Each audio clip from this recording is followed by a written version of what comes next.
911 emergency. This is Elijah. What? Elijah, you know Elijah? No, I don't. Well, they know me down at the police station. Well, hey, why does that keep beeping like that? It's on a recording. Oh, hey, a recording. That's great. You're not being recorded? Yes, sir. Hey, that's great. I want everybody to hear about me. Pretty soon I'll be world famous. That's the truth. I'm going to Jerusalem pretty soon. God's going to take me his way, a spaceship. UFOs, you better believe it. They're everywhere. Everybody has seen. Millions of people have seen them all around the world. Well, that's great. Yeah, that's right. And God bless the police officers and the scientists and the ordinary people that talk about these UFOs, for they do exist, and I know all about them. I'm a ufologist. I'm the #1 scientist on this planet. I'm an authority on them. I'm a scientist. Okay. Yeah, you heard of Albert Einstein? No, but I'm going to have to go. I got other Well, I can emergency explain it to calls. you, his formula of relativity. Well, I don't have time to hear Einstein's theory of relativity. But it's very simple. E does equal MC squared.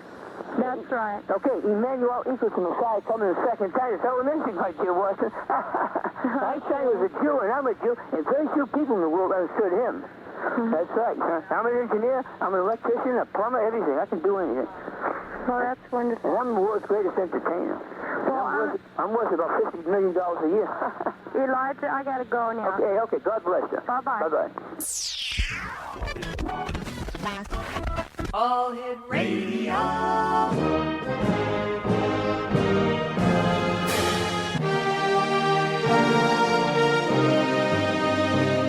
Welcome to the X Zone, a place where fact is fiction and fiction is reality. Now, here's your host, Rob McConnell.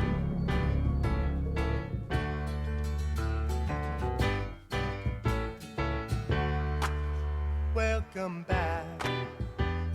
Your dreams were your ticket out. Welcome back to that same old place that you laughed about. Well, the names have all changed since you hung around, but those dreams have remained and they've turned around. Who'd have thought they'd lead ya? Who'd have thought they'd lead ya? Back here where we need ya. Back here where we need ya. Yeah, we tease him a lot, 'cause we got him on the spot. Welcome back. Welcome back. Welcome back. And welcome back to the X Zone, everyone. I am Rob McConnell, coming to you from our broadcast center and studios in Crystal Beach, Ontario, Canada. If you would like to send me an email, xzone@xzoneradiotv.com, on all social media sites, Xzone Radio TV. And we're coming to you tonight around the world on the Talkstar Radio Network, Mutual Broadcast Network, and Talkstar Radio Network. And of course, if you'd like to watch the Xzone TV channel that is exclusive to Simul TV, visit www.simultv.com. My guest this hour, X-Zone Nation, is Paul Ascough, and we're going to be talking about UFOs. He is the author of UFOs, The Real Story. And Paul, welcome to the X-Zone. Good evening, and thank you for having me. Paul, I was wondering if you could tell us a little bit about yourself. Sure. I've been in the medical field all my life, a qualified nurse, qualified occupational health nurse, paramedic. I was a clinical advisor for my last 7 years and recently took my retirement, which allowed me the time to write a book and, sort of just give more time to my pursuits, which is ufology and the paranormal. Now, before we go on, I'd just like to let our listeners know that you are in the United Kingdom. Whereabouts in the United Kingdom are you, Paul? I'm in the best county of Yorkshire, right in the centre, and I live quite close to Leeds. Well, that is wonderful, sir. And thank you very much for joining us tonight here in Canada. And I understand it's about 6 o'clock your time. It is, that's right. Yeah, Lovely evening, or rather lovely morning. Well, we thank you again. Paul, how did you get interested in UFOs? Well, I wasn't as a normal child. I don't think they come into your life pretty much. And I was 11 years old. We'd just moved to a new property. And my father ruled with a rod of iron, shall we say. He wasn't cruel or anything, but he was the guy who you certainly did as you were told. And myself and I had a younger brother. I had just had my 11th birthday, so this is a lot of years ago, 1968. So there wasn't the light pollution, there wasn't the air traffic, there were no police or ambulance helicopters that there are now. Right. And we had this routine where we had a disabled war veteran lived next door. He only had one lung. And we used to take his dog for a walk and our dogs for a walk, take the dogs, come back in, put them away, say goodnight to our parents, go to bed. That was the routine. This evening, we'd been out, taking the dogs, my brother and I. We came back, and my father was in the front garden. And now we lived on the edge of a very small village, very rural, and we looked due east. And from our home, looking that direction, there was nothing whatsoever. The terrain was very flat. And my father was in the garden. We went out to say goodnight, and it was just getting dark. It was almost dusk, and the first sort of constellations were coming out. To the north of us and straight in front was this really sort of quite clear bank of cloud, and then the north part of the sky was completely covered in cloud. But the southern half of the sky was very clear. So the three of us were sat there looking at the sky, and my father was pointing the first few stars out. And as he did that, 2 UFOs came out of this bank of cloud very, very quickly, and then just stopped dead. And if you can imagine, like they were in a V formation, but one missing. So there was one slightly to one side and slightly behind the other. Now, they were about the size of maybe a dime at arm's length. They were quite large, really. And they were brilliant pearly white. And you could, when they stopped dead, you could actually see the light from them reflecting off the surface of the cloud. Now, as this happened, I got this voice in my head very clearly. And don't ask me why, but it felt a friendly, benevolent voice, and it just sort of said, it was words to the effect of, oops, we hadn't meant to have been to be seen. We should have stayed in the cloud. And I got that quite clearly in my head. Now, afterwards, asking my father and my brother, they never heard anything at all. And there was no sound from them. And they remained stationary for a few seconds. And then immediately, they were moving very quickly, going away from us, moving due east to what was then an old coal-fired power station, Fort Marsh Power Station. Now, they just sort of stayed in that formation. They never moved relative to each other. And as they moved down the edge of this bank of cloud, you could see the light from them still shining off the surface of the cloud. And as they moved, it was like they had this small sort of atmosphere around them, this sort of corona. And it went where they were circular, when they were stationary. As they moved, they had this smallest little like teardrop shape, as if this atmosphere was coming off them and dissipating. And they moved very quickly away from us, no sound whatsoever throughout. And the three of us were just sat there, mouths agape, looking at the sky as you would do. And we were silent for a long time. And my father was the first to speak. And he said, well, there's nothing we've got that can do that. And that was, it was mind-blowing at the time. I imagine so. For me, go on, Rob. So go on. No, I was just saying that I imagine so. It would be very mind-blowing. Yeah.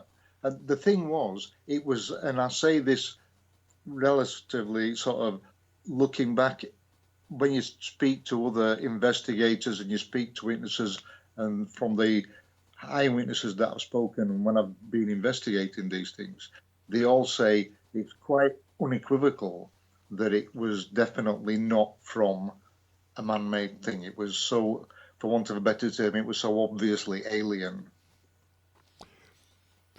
Were there other reports of this UFO that were submitted to the authorities, to the Air Force, or to newspapers and other media? Now, this is the thing. But when you see something like that, it was so obvious, and immediately my thoughts were, well, I wanted to know the nuts and bolts, the physics behind it. How can something actually move like that and look like that? And then the other thought was, why don't I know about it? Why isn't it in the media? Why isn't it on the television or in the newspapers? And that's what set me off. And from then on, I really wanted to know. And as you were aware then, sort of in the 1960s, there certainly wasn't the internet or even cell phones or anything like that. That's right. So you had to get off your butt and get out there and do the homework, and I had to go to my like the larger cities, catch the local buses, get the bus service or the train, to even find a bookstore that stocked books on UFOs or the paranormal, anything like that. Because your local library, there was nothing like that then. So you had to get out there and do the research that way. All right, Paul, stand by. You and I have to take a break. And Exo Nation, our guest this hour is Paul Ascough. He's the author of UFOs, The Real Story. Now, Paul, is there a website our listeners can go to? I do have a Facebook page called It's The Real Story. If you just go onto Facebook, search and put It's The Real Story. And then the sightings I get and any investigations I do, photographs, videos, I put them all on there. All right, Paul. Stand by. As I said, we've got to take our first break. And Exo Nation, once again, if you'd like to find out more about our guest this hour, Paul Ascough, or if you'd like to find out more about his book, UFOs, The Real Story, just check him out on Facebook. We'll be back on the other side of this break as we continue investigating the world of the paranormal and the science of parapsychology here in the X Zone from our broadcast center and studios in Crystal Beach, Ontario, Canada. I'm Rob McConnell. Don't go away. Welcome back to that same old place that you laughed about. Well, the names have all changed since you hung around, but those dreams have remained and they've turned around. Who'd have thought they'd lead ya? Who'd have thought they'd lead ya? Back here where we need ya. Back here where we need ya. Yeah, we tease him a lot, 'cause we got him on the spot. Welcome back. Welcome back, welcome back, welcome back, welcome back, welcome.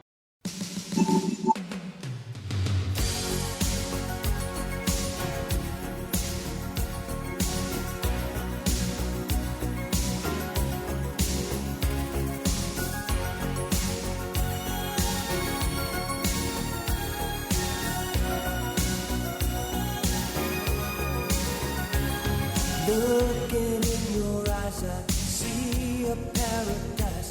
This world that I found is too good to be true. Standing here beside you, want so much to give you this love in my heart that I'm feeling for you. Let them say we're crazy, I don't care about that. Put your hand in my hand, baby, don't ever look back. Let the world around us just fall apart. Baby, we can make it if we're heart to heart. And we can build this thing together, standing. Welcome back, everyone. My guest is Paul Ascough, and he's the author of a new book entitled UFOs, The Real Story. And Paul, was that your only UFO sighting? Oh, no. I've had many sightings. What happened was I tried to document these, and I was with Bufora for many years, which is the British UFO Research Association. It's like our equivalent of MUFON. Right. And so after looking at these, I've had many, we've taken photographs, we've taken videos, I put them on that Facebook page, but also what I got into this was because people tend to just do pieces of the pie, if you like. And I believe that the paranormal, cryptids, UFOs, from the electromagnetic spectrum were all connected. And if you imagine, for the listeners that don't know, our normal visible electromagnetic spectrum is less than 1/10 of 1% of what is out there on our spectrum. You've got radio waves at the high end, then it comes down through infrared, then we have our visible light and our acoustic spectrum, then it goes down lower through the ultraviolet, X-rays, and then gamma rays at the lower end. Now, we only see that tiny, tiny portion. I believe that if you look at the cosmologists now, and these people with far better brains than I, and they're sort of estimating that there's dark energy and dark matter make up by far the largest majority of matter and energy in the universe. Mm-hmm. And therefore, the sort of figures that they're bandied about at the moment are even as high as 90 or 95%. Therefore, those visible spectrum and the radio waves, infrared, gamma rays, X-rays, the things that we normally associate with our bit of the electromagnetic spectrum, could be less than 5%. So therefore, we are seeing just the smallest fraction of what is available. And because of my investigating and the things in the research which I have done, because people tend to do just a story, like they'll do, we'll say for an argument's sake, the Roswell incident, or in England, the UK, we get the Rendlesham Forest incident. And cryptids, looking at Sasquatch, Bigfoot, Yeti, wherever you come from in the world, people tend to stick to that subject. So what I've tried to do is say, by putting this book together, it's showing people that there is a connection, and the connection is the electromagnetic spectrum. And that's how it's, or I should say that's why we don't find evidence, and that's why we find difficulty getting photographs of UFOs, getting photographs of Bigfoot, because they're on a different frequency, they're on a different type of energy. Does that make sense? Yes and no. Yeah, I know what you mean. All right, because over the 32 years talking to people who have had Bigfoot encounters, who have had UFO experiences, it's only the very minute minority that have ever said, well, I had a UFO encounter and there was a Bigfoot as well. Or I've had a Bigfoot experience at the same time other people in the same area were reporting UFOs. So I have a bit of problem trying to understand how this is all related. I understand the electromagnetic theory. I do, and I think that's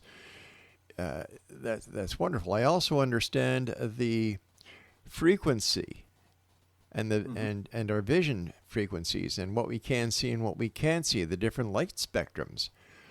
But if this is the case, why would there be so many photos of UFOs that are coming out? Why are there so many videos of UFOs? And why would so many investigators who are out there investigating the various UFO sightings look for something tangible instead of something in the electromagnetic field? Well, sorry, Rob, that is the problem. The thing is, because we only normally record, see and hear such a small portion of the electromagnetic spectrum. If you imagine, one of the analogies that I give in the book is, if you imagine our electromagnetic spectrum as an old vinyl LP, as a record, and that is from the gamma rays up to the radio waves at one end, that is our sphere of energy that we deal with on a daily basis. However, with the dark energy and dark matter, there's not just one record, there's a whole stack of records. And these are the different energies and frequencies that the UFOs use. If I say ET as a ballpark phrase for people to understand, so ET is on a completely different record to us, the same as cryptids. I mean, we get lots of sightings, eyewitness accounts from Bigfoot, from Mothman, Dogman. There are all these plethora of cryptid things. And it's the same with the paranormal, with the spirit realms, the spirit world. They're on a different frequency. They're on a different record. And just occasionally, people are in the right place, or I do believe we get geographical locations too. Obviously, the Skinwalker Ranch being one, but there are these places all around the world, and many of them, where the records almost touch and almost overlap, and therefore it becomes easier, where these high energy places, for these to overlap. And that's where you do get a lot of sightings of cryptids and a lot of sightings of UFOs too, as on the Skinwalker Ranch as an example. Does that make more sense? Not really.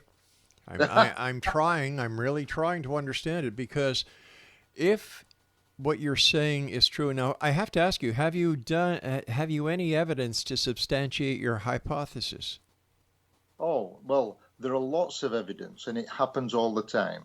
You get UFO sightings where people don't see anything, and then they will suddenly appear. There was the Gaffney incident in the US, where part of that, there was a whole thing that went on with the police and all sorts. But a young couple were parked up and actually saw a disc-shaped UFO come over towards them that was see-through, and they could see through it. And then as it became solid, the trees that it was very low over burst into flames, which again would be natural with something coming down through frequencies, coming down through the infrared into our visible light.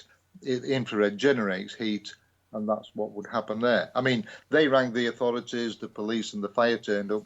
The fire service put the fire out, but it was long gone and that was it, and the police just took statements from them. There was also the Robert Taylor Decmont Woods incident in Scotland, where he initially saw it as an invisible thing, and it was transparent and see-through, and then it became solid. And therefore, these are all examples. I mean, there are lots of examples on video as well of things appearing. How many witness eye statements do we get of things that suddenly appeared or suddenly disappeared? And but is it because they suddenly disappeared, or were they suddenly noticed?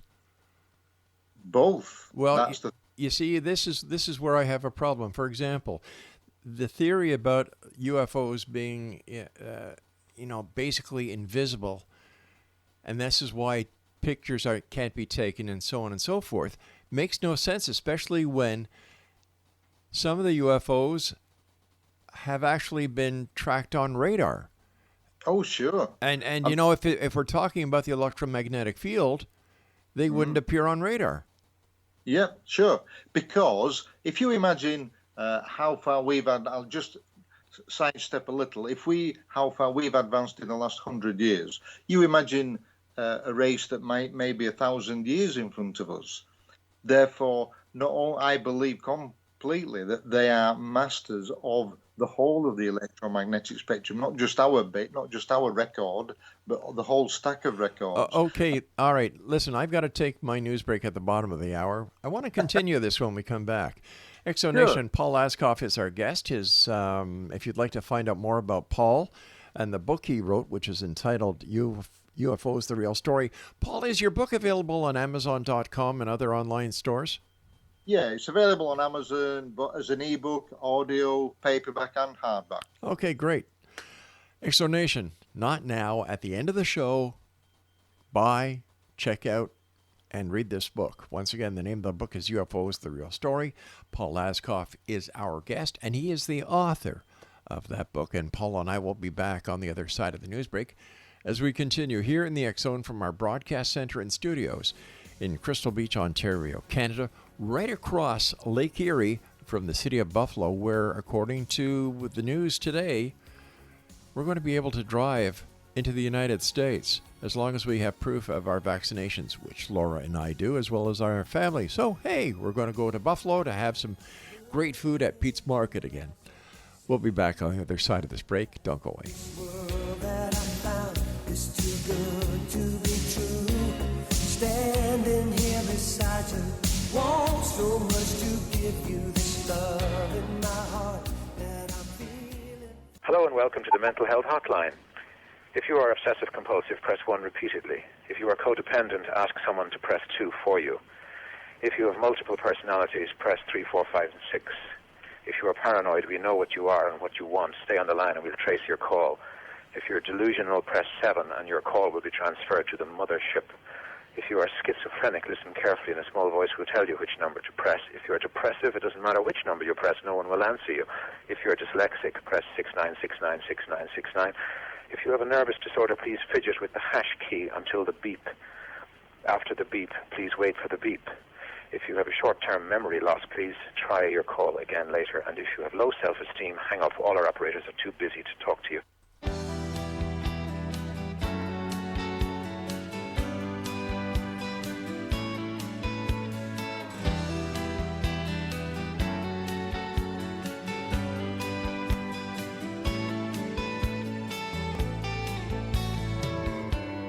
Well, I spent a lifetime looking for you. Single bars and good time lovers were never true. Playing a fool's game, hoping to win, and telling those sweet lies and losing again. I was looking for love in all the wrong places, looking for love in too many faces, searching there. Welcome back, everyone. Paul Ascough is my guest. He's the author of UFOs, The Real Story. And the book is available on Amazon.com as well as all other fine online bookstores. All right, Paul, here we've got UFOs that are being seen or not being seen, tracked on radar, not tracked on radar. Sure, yep. Yeah, okay. So why do you think the government may be covering up the existence of these UFOs if, in fact, they pose a threat to national security? I think that was part of the misperception at the very beginning. I think UFOs have been coming and going as long as we've been on the planet. And we are taught the problem was that you have to go back to the end of the Second World War. And if you imagine, people then were afraid, and it was there was a lot of nuclear, there was the Cold War, there were a lot of things that people were afraid of. And what happened in 1952 with the UFOs that were seen over the capital, the US capital at Washington, you have to think at the time, a lot of people have just been demobbed. You'd got a lot of ex-service personnel, and people were reporting. There were hundreds of people, and there were photographs and video. And then they were told, it was the actual official explanation was that it was a temperature inversion. Right. And what they did at the time then, I believe it was like from that moment onwards that they've tried to keep a lid on it, because what they didn't want people panicking. They wanted people to feel safe. And these things were just coming and going as they pleased, and they had no control over it whatsoever. And that was the problem. I mean, like the Battle of Los Angeles and all these other instances where things happened in different parts of the spectrum, if you like. All right. Where they were being shot at then, right, but there was no apparent damage. And it's the same now. We've just had the report, report to the government, but they only took in from 2004 onwards. They also said they commented on the gimbal UFO, the Tic Tac UFO, and they were saying there's insufficient evidence and it does need further investigation. And there are things out there, and they admitted to 3 instances, those 2 being 2 of them, where they had sort of trained observers as pilots that could see them, so that was normal visible spectrum. The craft were picked up on radar from the carrier fleet underneath them, plus they were also videoed on the gun cameras in infrared of the aircraft, the F-18 Super Hornet. Yeah, I understand that. I understand that. This is what we've been told. But, however, when it comes to actual identification, no identification has ever been made. And the question I have for everybody who talks about UFOs is that with all the hacking that goes on computer, data centers around the world, Russia, the United States, China, if a hacker wanted to upset the entire United States or any other country, all they have to do is break in and prove beyond a shadow of a doubt that there is evidence that has been suppressed, and it hasn't happened. It hasn't happened. So if that information is really out there, why hasn't it come public? Why hasn't somebody hacked it? Look what happened with the whistleblowers in the United States and the information that they've been releasing. Thousands of pages of data. But there's nothing about UFOs. Absolutely nothing. How come? Well, again, because they've been covering it up, Rob. And one of the things But that we, as okay. investigators, we say is that this report, which was put out then, they actually admitted that they have 80 reports where they've got something unidentified on the three mediums. Let me ask you this. Sure. If, and this is my belief, that what they actually encountered were terrestrial experimental aircraft, or aircraft that was actually sent into the area to see how the fighter squadrons would react. I don't think that what they saw was from another planet. I really don't.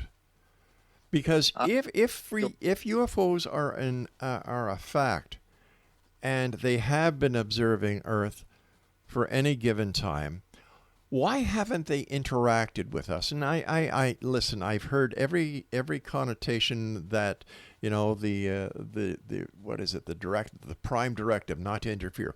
Well, if the prime directive is not to interfere, why are they interfering in our airspace? And if they really are there, and they have no malice towards humanity, why don't they just land? Why don't they just let themselves be known? Why don't they help us cure the sick? Why don't they help us feed this planet? Why don't they help us clear up the pollution? Why don't they help us clear up the climate? Why don't they do that? Yep, I agree with all that. Mm-hmm. I think one of the explanations, as you said, that people try and get out of it is by saying this no interference thing, that you have to do things by your own efforts type of thing.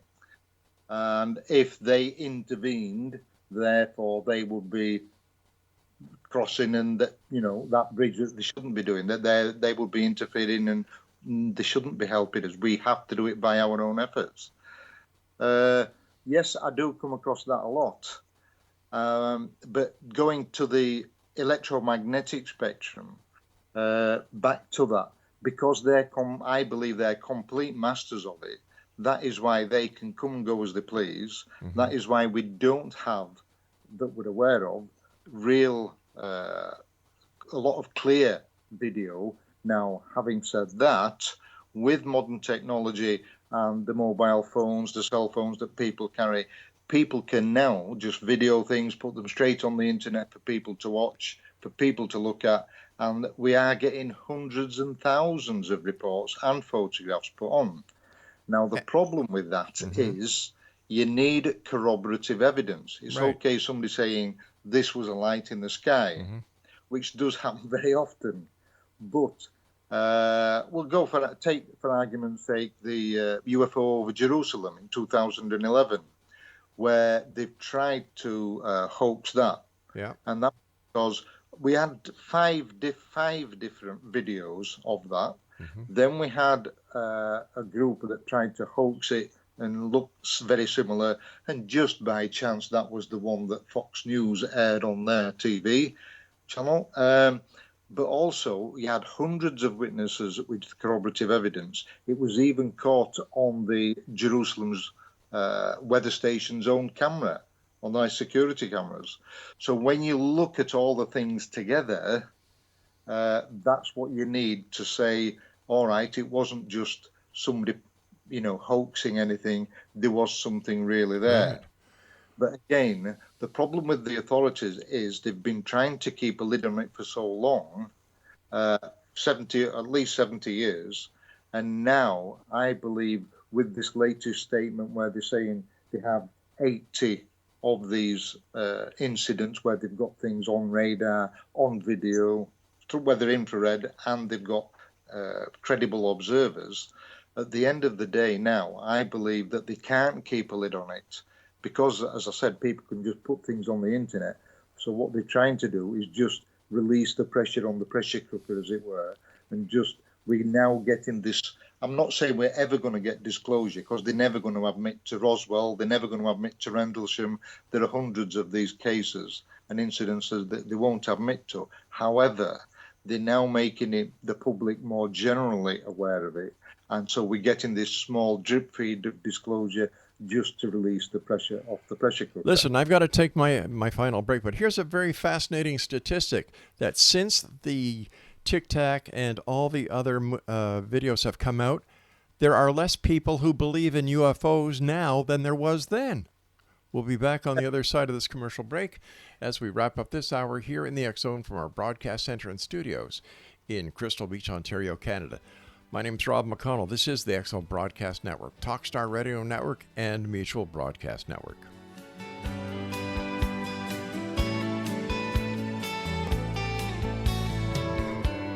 Well, I spent a lifetime looking for you. Single bars and good time lovers were never true. Playing a fool's game, hoping to win.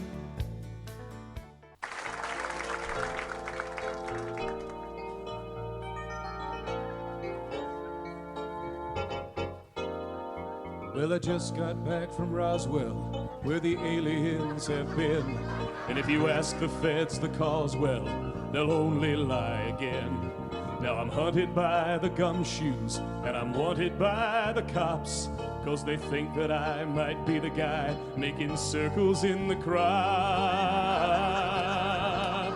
And I know that there's a conspiracy from the voices in my head. Elvis lives, that's clear to me. It's McCartney who is dead. And if the Mars man should come again and take me, I will go. I will take a trip on their rocket ship. God bless the UFO.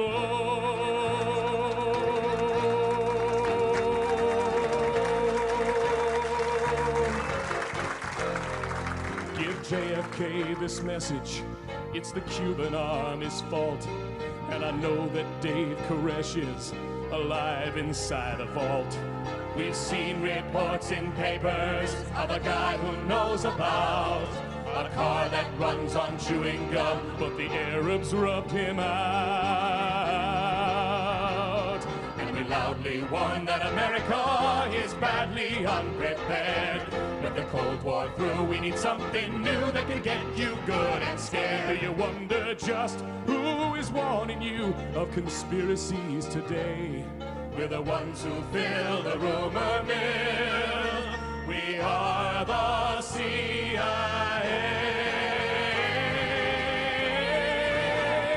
And welcome back, everyone. Paul Ascough is our special guest, and his book is entitled UFOs, The Real Story. Paul, we were talking before about all the cameras that are out there now. All cell phones have high-definition cameras, multi-speed recording systems. Everybody, there are webcams all over the place. Law enforcement use them. The military use them. Truckers use them. And yet there is no clear, decisive photograph or video of a UFO. How come? I do. Sorry, Rob. I was going to say I do believe that we are getting more and more are recorded now, and more are put on the internet now.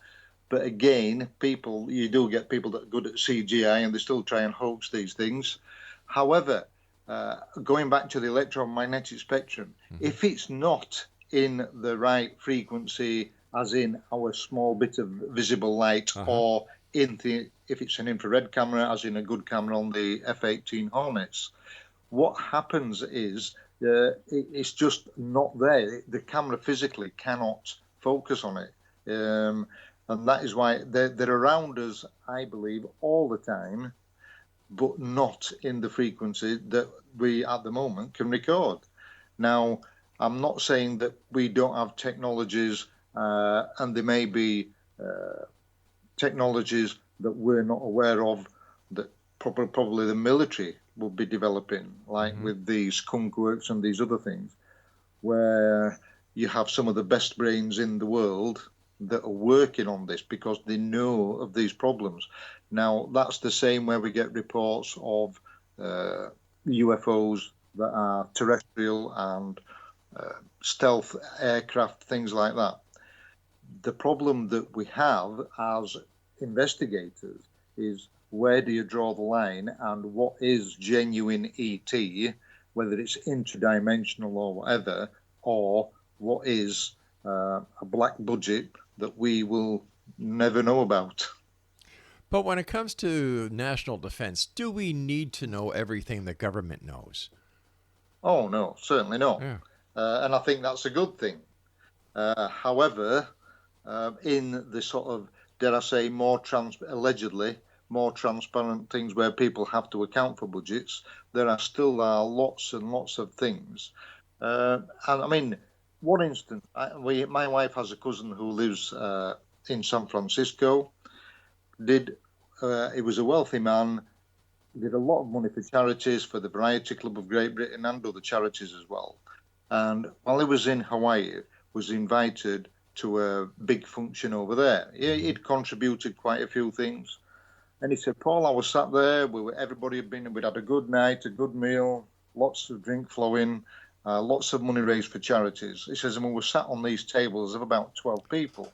And he said, and I was next to this, a full bird colonel from the American Army, who was actually second in command of a listening post on the islands. And he said, he made it sound like Men in Black almost. He said, and all he was doing, his unit did, was log UFOs coming and going over the Pacific. And he said, obviously, the more drunk he was getting, the more he was telling me. He said, but obviously I was getting more drunk as well. He said, and I really can't remember, you would have given your right arm to be sat where I was. But it's like, why is things like that aren't public knowledge? I think the better question here is, why is a full bird colonel so stupid and violating his oath? I wouldn't take his word whatsoever. Well, now I can only say that's like everything. You can only say what you're given at the time, That's right. It's his word, and a lot of people, when they have a few under their belt, they like to brag, whether it's truth or not. Well, seeing is believing. Let me ask you, what kind of research have you done on your electromagnetic theory? Right. What I've tried to do is look at it, because when I saw the first UFOs, it was from the scientific point of view. If something like that is so obviously odd, so bizarre, that it's not obviously terrestrial, where can it be coming from? It was obviously controlled. Why did I get that voice in my head? And that is why I sort of tried to look at and do more research into the electromagnetic spectrum. Now, the more you go into it, and the more that the listeners would read, there are some really good scientists out there, Jacques Vallée being one, and he's put a lot of theories forward. Yeah, he's kind of gone off the deep end lately. Yeah, you're right. But the problem is, it's like anybody, when you pick a book up, is if you get too scientific, your readers that you're trying to draw in, that you're trying to interest and trying to kindle their interest to get them into the subject, they pick it up and think, oh, this is a bit heavy. I'll have to read this and come back when I can concentrate and understand it. Right. What I've tried to do is put my book into layman's terms so that anybody can pick it up and anybody can get the basics and anybody can sort of get that background understanding of how things work. All right. I guess I want to know is, what expertise or education do you hold that would give credence to your research? Absolutely none whatsoever. So let me ask you this. Why would anybody listen to you if you've got no expertise? You don't hold an engineering degree. I don't know. So why would people listen to you? It's just a theory. Exactly that, yes. And people have to put these theories forward. But there's I agree that theories are good if you can back them up with substantial research. Sure. Where you've actually that you yourself has done. We all can't just sit back and do the research on the internet and write a book. To me, that's crazy. Exactly, and that is why you need to do the research. You need to listen to what people are saying. No. You're getting me all wrong on this one. What I'm saying is, you've written a book about UFOs, the real story.